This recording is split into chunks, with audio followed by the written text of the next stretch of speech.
Hi, Dr. Bo here. I'll try to stay in frame. Got Jeffrey here today. He was sitting in there not doing anything, so I asked him to come in here. I wanted to go over this idea that I mentioned with Jill, how the spine will be out of place. 55 to 65-year-old patient will come in and you have to go through this correction. And you can see how these would correct faster than this mess up here. So you get a correction first after a year or two of the lumbar spine. A year or two, yes, well, they feel better, but it takes a longer time to actually change the set point of where these vertebrae are without the chiropractor. So you're going to get this change over years as these vertebrae learn, and it probably was 3 years since her auto accident she's been coming in. And finally, the lumbar spine, I looked at her the other day, she was lying there on the table, and I noticed it was straight down here for the first time. I'd ever seen it that way. And that's from her working on it at home, me working it on here in the office, so it finally straightened.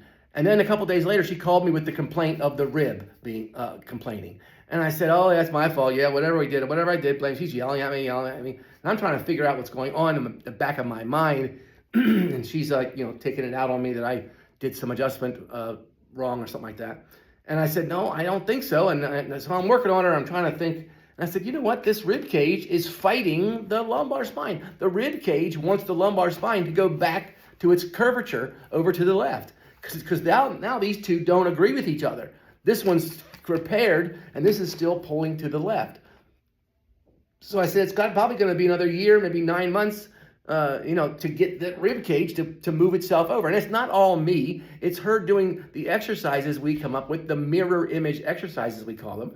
And you do those at home. You don't use the chiropractor for that. The chiropractor is mainly to keep the vertebrae, there's hundreds of joints back here, get those joints supple and moving. And then as they work on them at home, they do the correction because you sleep on these foam wedges and so forth and change the conformation, conformatio, and the conformation of this like scoliosis type curvature here. And right here, when you hit the diaphragm, as you come up from the pelvis, because like the guys all say, do the piriformis exercises, blah, blah, blah. It doesn't work. It's easier than that. You just move the joints and they remember a new memory point.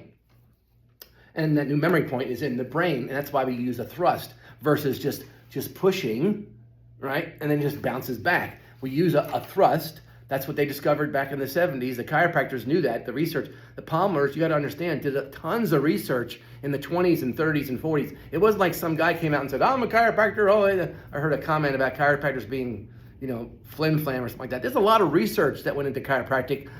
And alongside of when the medicine was doing their research for drugs and surgery, the Palmers were doing their research for moving the vertebrae, and they don't get the credit for that.